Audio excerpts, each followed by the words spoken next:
Welcome to The Wing, the emotional and financial health check you never knew you needed. We provide tangible solutions for young women to build emotional health and wealth on their journey from school to motherhood. This is the podcast for young women in Australia navigating the big stuff: life, money, and motherhood. From high school to first homes, babies to bank accounts, we take you on an interactive listening journey that helps you make smart, empowered decisions every step of the way. Hey there, ladies. Welcome to another episode of The Wing. Today, I'm going to get into some nitty-gritty on some personal stuff. So this is going to be hopefully interesting and perhaps something you can relate to. Mums, I'm talking to you. I'm going to be pretty honest. So if there are things that are coming out that you think, oh my gosh, that is a little controversial, well then, it probably is, but it's a true story, not even based on. This is a true story. So I'm just picking out some bits and pieces from the early phases of my motherhood journey and sharing them with you because I feel like there was some really high highs, some really low lows, and then a whole bunch of stuff that happened in between. There are some meaningful action items that came out of some of the low lows. So there's one in particular that I'm going to be sharing with you today, and that is the list of things that goes on in a house in 24 hours. For any of my ladies out there who have OCD, diagnosed or undiagnosed, it's the same thing. I think that you will benefit from my list and maybe even not my exact list, but maybe from the methodology behind the list or the thinking behind the list. So we're going to call this one the freedom edit: losing it, managing it, what to suck up and who you can rely on. And I'm speaking specifically in the postpartum period, whether that's a day after having your baby or a couple of weeks or a couple of months, maybe even a couple of years. Now, I'm going to start off with a bit of a question that I got asked from someone in my network.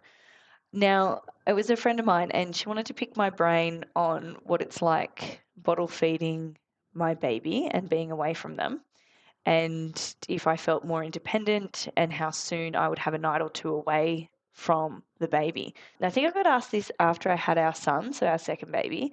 But just to frame this, I attempted breastfeeding with our daughter, but it didn't quite pan out, and I was quick to jump to the next solution, which for me and for us at the time was straight onto the bottle, straight onto formula. Thankfully, she took to that, and that was what we stuck with. She was sleeping through the night from 8 weeks old. We copied that same process with our son 12 months later, and same deal. He took a little bit longer to sleep through the night. He started sleeping through at 4 months old, and that was just the decision. When it got to him, I didn't even try to breastfeed. I think there might have been a one time in the hospital where the midwife was taking a little longer to get back to us with the bottle of formula, and I tried to just whack him on there and see if it worked. But one little try does not a breastfed baby make. So that's something that I learnt. Pretty much all of my friends, I think, have breastfed at one point or another, and absolutely in awe of them because it was just something I couldn't do. Not only physically, but it was also a mental thing for me. There's something about it that just really triggers me. It's probably a conversation for me and my psychologist at some point in time, if I feel like I need to dig deeper on it. But it just wasn't for me. I feel like, there were a lot of questions sort of coming my way on, a lot of my friends were sort of proud of me, I suppose, and looked at me, oh wow, like you're going straight to the bottle. Oh, that's good. Wow, okay, if you can do that type thing. It was a decision that I needed to make to maintain my freedom and maintain my freedom. Sorry, let's go back a little. You don't have a lot of freedom after you have a baby, as I'm sure you know. To maintain myself, I suppose, like not having my babies attached to me any more than I needed to. And this could come across cold, perhaps like there were other ways that I wanted to bond and connect with them. And that was through, like physical touch or holding them in other ways, but not being their food source. That was just not a way that I felt like I needed to bond with my babies. And it took me a really long time to realize that that was okay. I think as time went on and they, remained alive and well and passed all their checks with flying colours and so far so good. So, I knew that they were getting the rest that they needed. I knew that I was getting the rest that I needed, that Jake was getting the rest that he needed, that Jake was actually able to be involved in this process. And I feel like I suppose our current environment is that, you know, breast is best, and that's something that we've probably all heard. I've also heard fed is best. I can see both.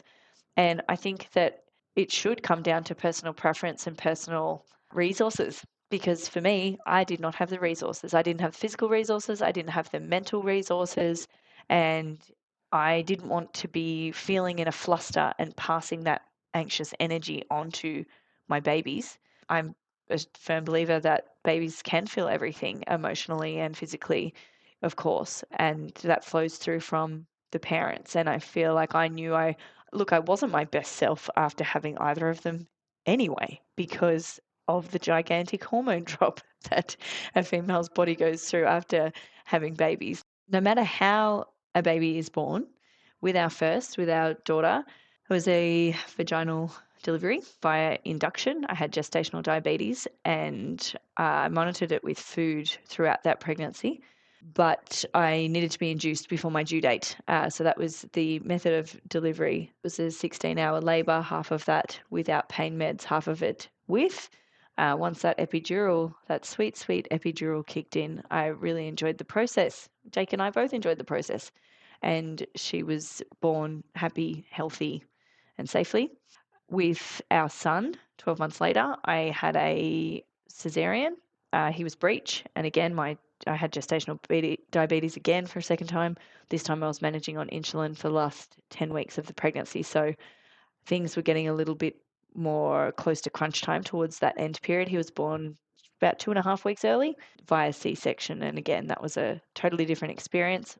Nevertheless, both times my feeding methods didn't change. So back to the question about wanting to sort of learn more about the bottle situation and how would I feel comfortable being away. And I thought, I know these questions aren't for me. I know these questions are for the friends that are asking me because they want to, I suppose, seek some guidance and feel okay about maybe making the transition from breastfeeding to bottle feeding and getting that, I don't know, validation or reassurance from me because I've been so firm on my non-breastfeeding journey.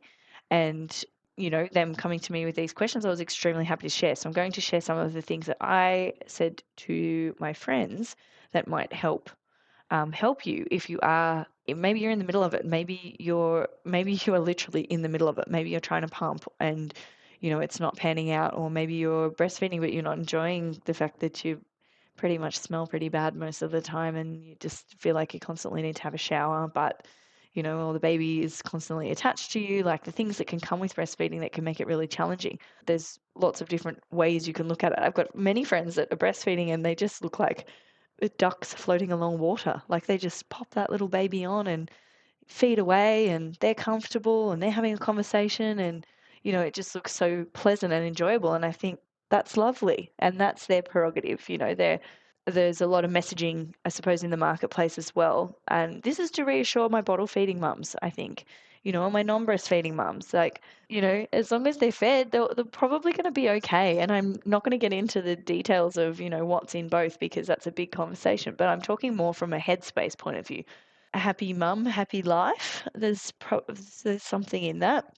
But being able to identify these things and feel okay with them when you're going through a massive hormone drop and you're getting other information that's fed to you and you just constantly feel like you're doing the wrong thing. And I've certainly been there myself until I just had to make a call, and I was quite ginger about, so I would almost like sneak a bottle out to feed our daughter in those early days because I feel like, oh, what if they could tell it's formula, or what if they can tell that this isn't breast milk, or what if they're judging me? Like it's just that huge level of insecurity.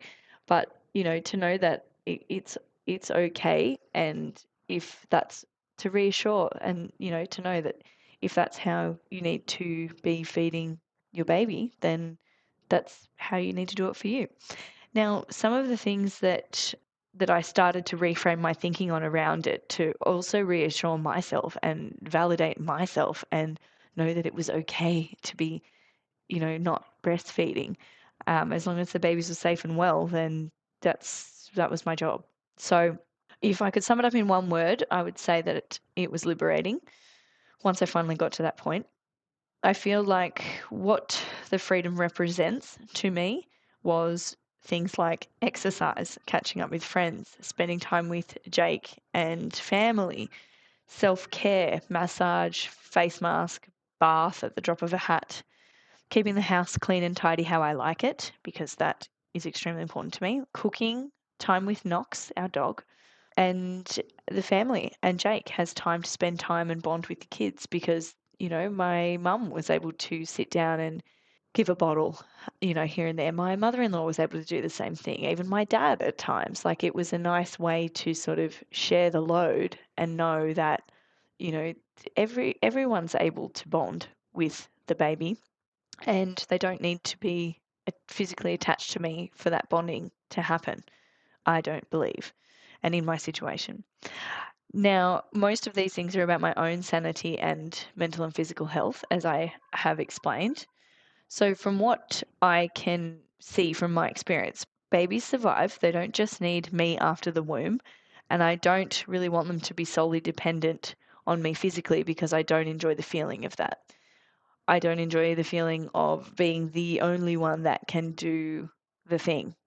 My relationship with Jake is a partnership, and the different dynamics that are within the family with, parents and in-laws that was important to me to, know that I could sit and have a little bit of a break while this feeding journey was going on, and I could do something for me or do something for Jake or make my mum a cup of tea or do, I don't know, just have that freedom.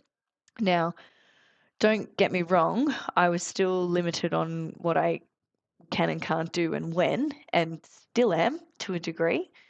As I said, our two are still very young and they've got one on the way. So it's not like I'm out living La Vida Loca every day, but I'm finding pockets of time where I am able to create that freedom and that space to rejuvenate and come back a nicer person. But it's less limiting when they no longer require my body to survive. And in my opinion, I was happy to give that up straight after birth.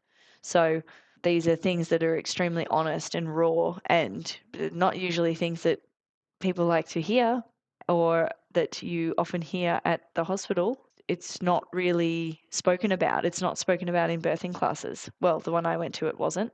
It was all about breastfeeding. And I ended up having a panic attack on the last day of our birthing class because the thought of it was overwhelming. And I just knew it wasn't something for me. And anyway, I tried, but here we are. I also felt like being able to cuddle the babies and feed them most of the time anyway. I was still the primary carer and still am, but it was just those pockets of time where I wasn't bound by them any more than I already am. So there's that. I'm reasonably sure Jake did the first feeds both times, and it meant that I could sleep and not stress about it and just know that they were fed. The way I looked at it was, look, I've carried these peeps for 9 months each. I'm very happy for their dad to be very involved in their first feeds and that first little bit of the process while I try and get myself together. Plus the time that I spent post C-section after our son, I'd been back to hospital twice, so that was stressful enough. And the feeding part was one less thing I had to worry about. I remember the paramedic standing at the end of my bed, and he said, "Does the baby need to come with you?" And I happily said, "No, no, he doesn't." And he said, "All right, come on then." So in I got into the ambulance off to the hospital without our son with me because Jake was at home and he could feed him, and so that I could get better and recover. As I mentioned earlier, it could seem a bit heartless, but if I'm not feeling good, I'm not good to them. And I'm sure every mum can relate to that. And you don't even need to be a mum to relate to that. I feel like if you're not feeling your best self, then it's not possible to be your best self to anybody else. And I think that it's extremely important to, look after yourself and prioritize yourself without it being selfish, because I don't think it's selfish. I think it's survival. And if you're able to have that balance between, what's making you feel like a human again, then it's going to give you more headspace and more time to spend with your babies. And if that means breastfeeding because that's a way of connecting with your baby, then that's for you. it just really depends. What I'm trying to do is open up the mindset around and make my bottle feeding mums not feel terrible about it, because I know that you're feeling judged and you're probably questioning yourself. But, ultimately it's a method of feeding a baby. I remember being asked once, I don't actually remember who asked me this. Either way, they'll remain nameless. But I did get asked, "Oh, so you're not feeding your baby?" I thought, no, I'm not feeding her. No, no, we're just going to skip that. We're not going to do that. But the way the question was asked was like, "You're not feeding your baby." Well, no, I'm not breastfeeding my baby, but I'm definitely feeding her. She's about 8 months old, so I'm doing something. She's definitely getting her nutrients from somewhere.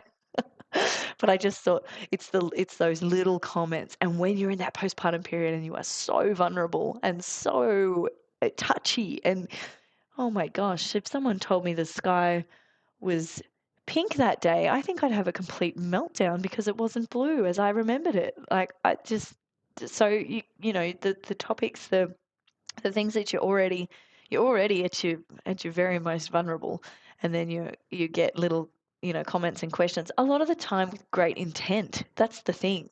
It's not that, people are trying to hurt you or trying to, question you. I mean, some are. Not in most cases, I would say they're probably not, and they're just out of curiosity or because it's foreign to them. Breastfeeding is foreign to me. So the questions I might have asked friends about breastfeeding could have come across really stupid or really inconsiderate. I don't know. But on the flip side is that bottle feeding can be really foreign for a lot of mums. So the questions they're asking me, obviously I'm a pretty open book, so I'm very happy to talk about it and explain my reasons. And I can't say that anyone had ever disputed me after that. I think that anyone had sort of gone, okay, that's where she stands. That's what she's going to do. So, it's so personal. Another part of it is that, I say this, it sounds very businessy, but I try and outsource anything I possibly can. And feeding was the number one thing I could outsource from the get-go. And when I say outsource, it's probably the wrong word, but I mean maybe share the load, because there's a lot of things that fall on the mum. You've got your own physical well-being to focus on postpartum. Your body goes through, all sorts of things to create and deliver a baby, no matter which way they arrive into the world. And, meanwhile, you've got your hormones talking all this crap behind your back and making you feel like an absolute crazy person. So if there's the smallest things, the one percenters in your day that you can share with family members, partners, friends, then I would highly, highly recommend it. Now, this goes on to, we're talking about bringing back the focus to my relationship with Jake. So we say this, we've had 2 babies so far. We're about to have another one, so check back in with me in a few months. But we've had to relearn our relationship every time we've had a baby. We are both, I would say, pretty decent communicators. We're certainly good at communicating with one another. Jake more so than me. I tend to go a little quiet and do that awful toxic behavior called the silent treatment at times, which I'm working on. I actually listened to a Mel Robbins podcast, and the silent treatment falls into the category of emotional abuse. So I might even at some point share a link to that particular podcast. It's a pretty detailed one. It's 6 ways that people are disrespecting you, and that's one of them. Anyway, I digress. So what I'm getting at in this section is that talking about navigating complacency in a relationship and how this impacts the feelings of guilt for all parents. So, Jake would see that I would be complacent in, I get up every day and I make the bed. During that postpartum period, there's one thing that just went by the wayside, often because I was back in bed quite a bit. It was sort of up, maybe have a quick shower, get back in bed, pop a show on to keep my mind occupied, wait for the next feed, do that, in bed. Like, it was, it's just sort of not much point in making the bed, but I was very complacent in that regard. And Jake's view, through that lens, he would have seen that and noticed that. And then it goes back to on the other side where I would notice things about Jake, particularly after we had our first baby. It wasn't probably as predominant after we had our second, because we sort of, because I'm about to get into this giant list that I created. But we had it was to do with bottles, and I call it the bottle that broke the camel's back, the bottles we have, they're the Tommy Tippy ones. They've got like the bottle, the lid, like with the bit where the baby drinks out of, and then it's got a lid that goes on top of that. And so it's like a three piece apparatus, and you need all three pieces to. You don't really need the lid, but you kind of do. There was a day when all I felt like I was doing was just running around picking up bottles. Every time the bottle was finished, I would put it in a spot, make sure it got down to the sink for a rinse and a wash, and then into the sterilizer. It was a very strict process that we had to manage because we would pre-make the bottles and pre-make the formula and, you know, have it all in the fridge ready to go so that we're not up at 3 o'clock in the morning faffing around, trying to measure out scoops of formula, mix it, get the kettle boiled, heat it up, do all this and that. Like, no, we were just organized. It was in the fridge ready to go so that we can trundle on down to the fridge in the middle of the night, pick out a bottle, whack some hot water in it, feed the baby. So the bottles are a really, really, really big deal. And there was one time where Jake just kept missing pieces of the bottle. It was usually always that lid, that final bit, which meant that it would throw my whole sterilizing system off. And I would, get down to the sterilizer and I'd count all my pieces and I'd go, right, I'm missing something. I am missing something. Where is this lid? And then anyway, it was literally the bottle that broke the camel's back. I think I'd been trying to organize this system in my head for weeks, maybe months. And eventually I absolutely lost it at Jake and I just felt like everything was piling on top of me and that, this is ridiculous. These are bottles. These are not a big deal. All you need to do is just tell him, hey, could you please make a conscious effort to go and pop the bottles in a reasonable area of the kitchen so that they're sterilized and they're all in order and it doesn't mess up the flow and it's just all smooth. Why are you creating roadblocks for me?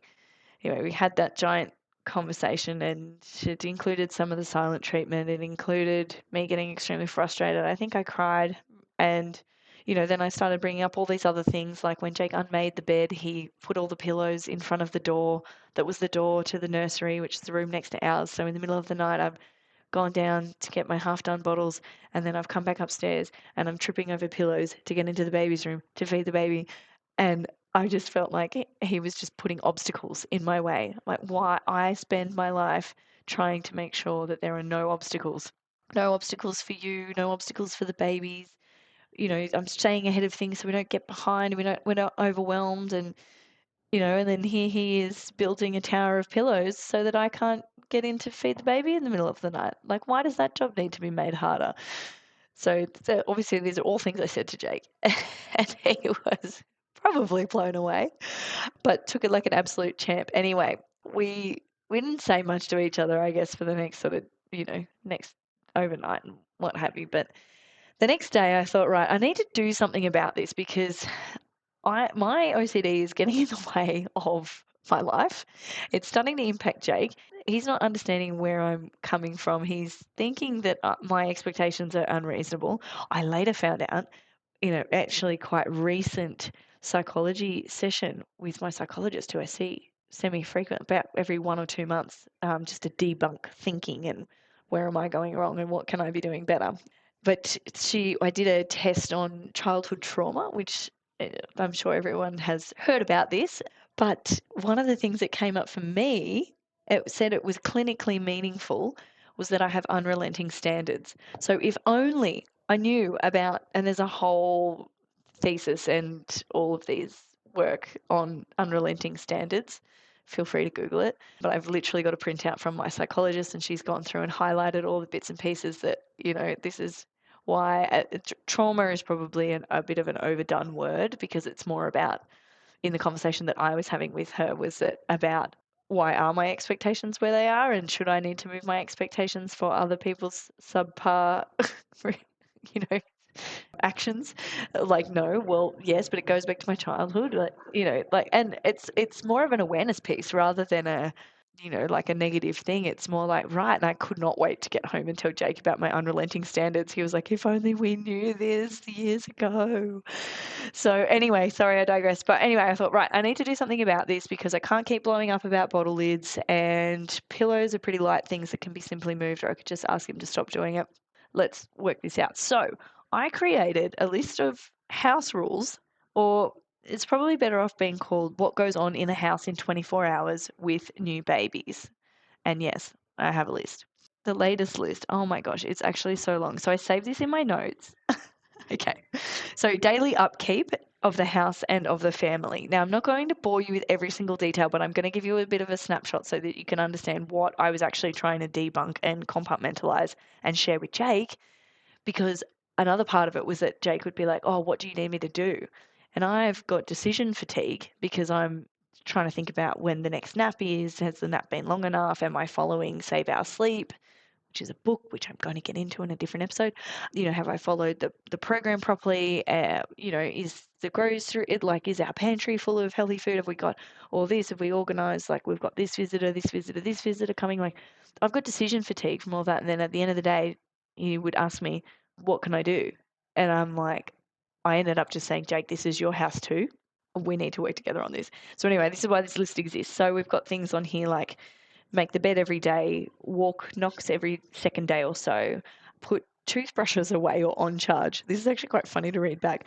Empty bins where applicable, especially kitchen bins. And if people are coming over and they are full, that's super annoying. Then I went on to explain where all the bins are in the house. Oh my God, poor Jake. Yeah, okay.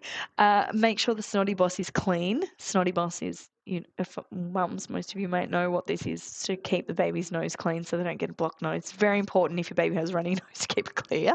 So, it must be clean and in the vicinity of the baby at all times. Make sure there is a minimum of 2 baby bottles made up in the fridge at all times. And then I went out to say what the sterilized water ratio for scoops was at the time. Make sure the sterilized water jug is always near full. Make sure it's a lot of baby bottles in here. Always make baby bottles up as soon as the sterilizer has run through a wash and put them straight in the fridge. That's for health reasons.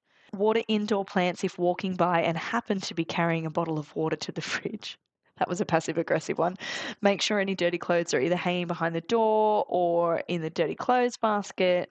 Oh gosh, keep color coded sides in dirty clothes bins. So we've got we've got 2 parts in it. One side's for darks, one side's for lights. So by the time the clothes all make it to the laundry, it's easier for me to sort out. And also after having a baby, you're not like bending over is really hard.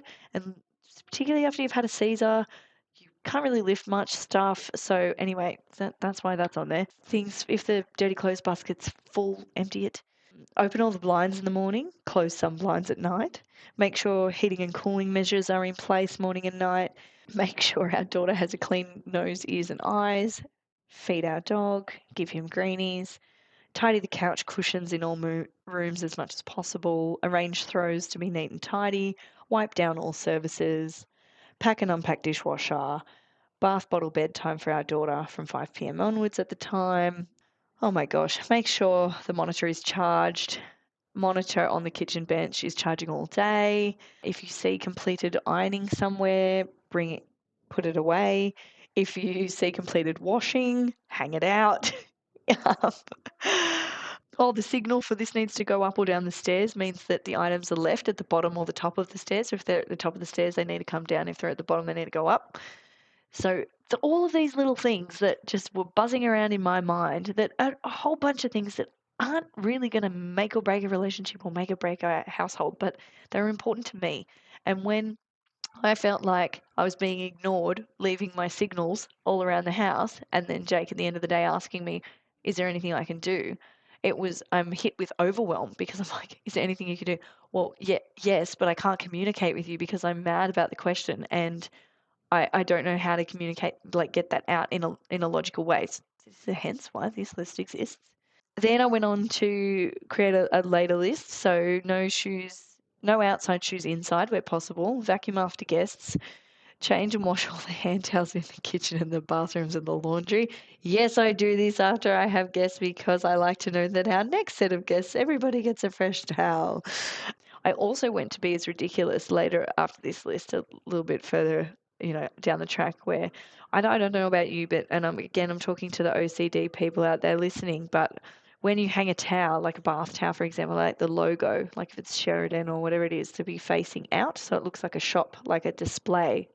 So it looks nice. So it's just like aesthetically pleasing. It's the smallest little detail, but it can just really make your day.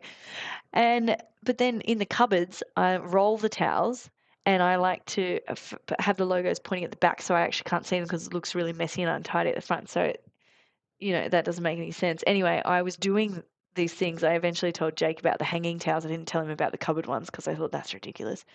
Anyway, he did ask me, he watched me do it. He was watching me turn the rolled towels in the cupboard around so that the messy end was towards the back so I couldn't see it. And he said, I thought you liked the labels facing out. And I said, so I like them facing out when the towels are hanging, but when they're in the cupboard, they need to be facing the back because that's just how they need to be. But I wasn't going to tell you that because this is just starting to sound ridiculous now. So that's where we were at with that. The list goes on and on. Oh, then I had to set some boundaries with visitors as well. Like, let's have a maximum of 2 lunches or dinners at our place per week because it was becoming quite overwhelming. Maximum 1 dinner out per week if we get a chance to do that. That seems like a distant memory. All water holding devices must be full at all times. So that's the water filtration machine, the kettle, coffee pod machine, all of it, just to fill it up with water. I'm not sure if that's because I grew up on a farm and we used to get blackouts. So the first thing we'd do if there was a storm or something coming and there was going to be a blackout, we'd fill up all of the water devices because you weren't able to get water anyway. So look, as you can see, and the list goes on, but what this helped us do, firstly, an awareness piece so that Jake was able to understand because I said, look, this is our place. Like we live here together. I'm not the manager of the house. I am, but we both live here. So let's both do the things. Obviously, some of the ridiculous OCD things that are more for my headspace are not for me to be putting onto Jake. And if I want to go around and fluff a throw on the couch, then that's completely up to me. But, adjusting things to be at a reasonable level whereby, just simple things. Bins are full, take them out. Washing basket's full, take to the laundry. Whack a load on once in a while. Like that type of stuff that just sort of demonstrates to the other person that you're helping them.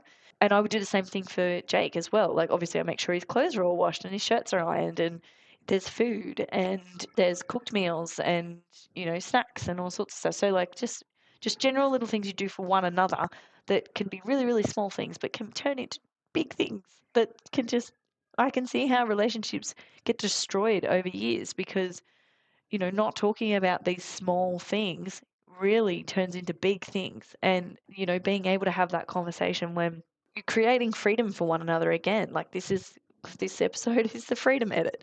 And I felt like I was losing all my freedom because I'm running around doing things that I don't need to be doing constantly. And part of that is, my own idiosyncrasies with my unrelenting standards. But part of it was also I felt like I was being ignored or that Jake was being complacent and he wasn't hearing me or he wasn't seeing me or he wasn't, appreciating things. And of course he was, but it's just that we're different people and my expectations were completely different to his.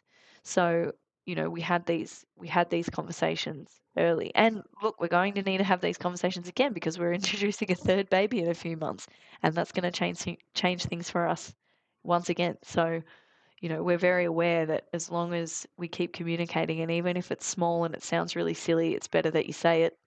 If you see something, say something, because if you don't, then we've been there. I've let it accrue and let it kind of sit there in the back of my memory banks to the point where I become loaded with all of these things that a bunch of small things that ultimately turn into one big thing and one big blow up, and it's not necessary and it's not nice.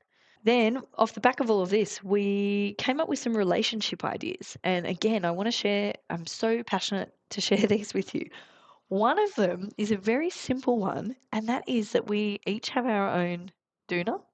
So every time we tell someone this, they're shocked. Like, well, it keeps us sleeping in the same bed.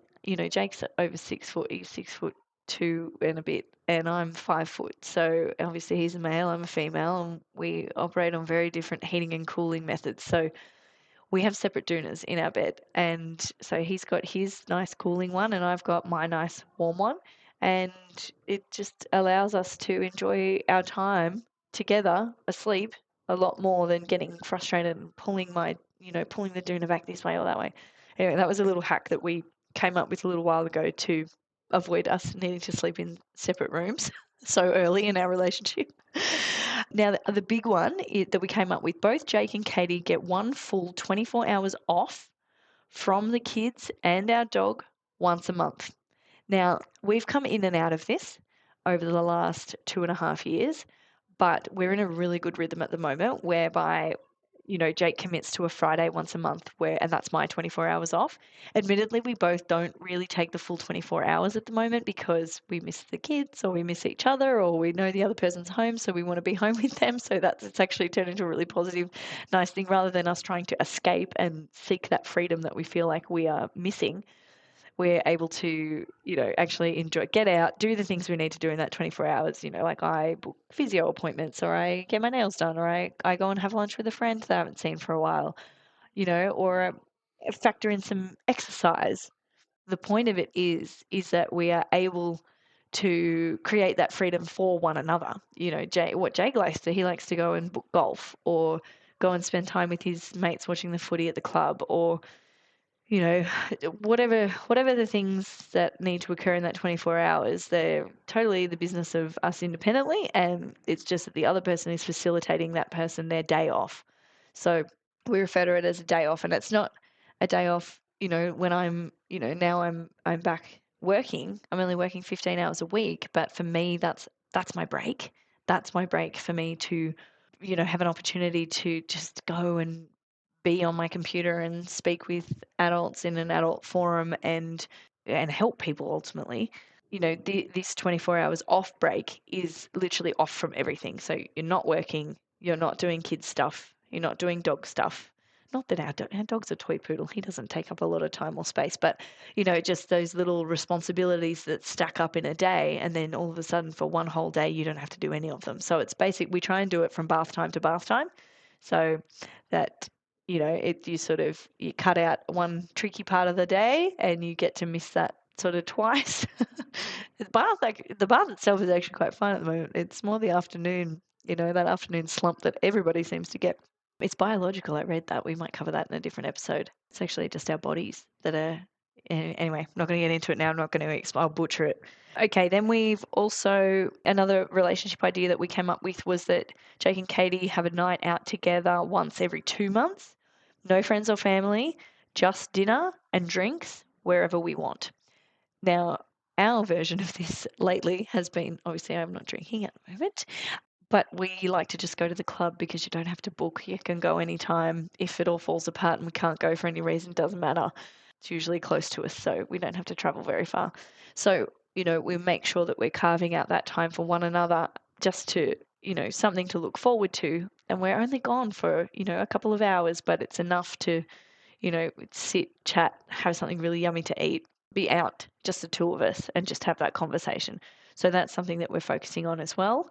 And there was a nice time in there before we'd had our son, our second baby. On Tuesdays, I'd go to a mums and bubs class with our daughter and at the gym, and then Jake would come and meet us or meet me for lunch afterwards. So, little things like that we were like, right, we need to build in some enjoyable things, some things that we can look forward to, some things that are easy enough to fit into our routine, things that are going to help us, connect and navigate, our new life together. We've done the life before kids.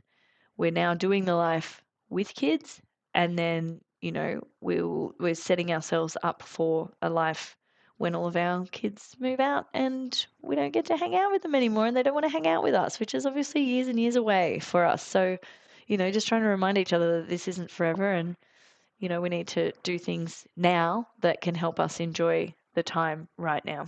Probably going to wrap that there. I hope that there was some helpful tidbits in there, some reassurance, some validation, some interesting points. Again, these are all personal notes of mine. I've been keeping these notes for 2.5 years and with the intention of sharing them, because if I can share something that helps at least one other person, then that's valuable and that is worthwhile talking about and sharing. So I hope that you ladies have got something useful out of this episode. And I'm very open to questions, or if there's anything you'd like me to elaborate on or go into more detail. Some obvious ones there is a conversation with the psychologist and regularly seeing her. I think we'll do an episode at some stage with a psychologist and talk about that and implementing that into a ongoing routine.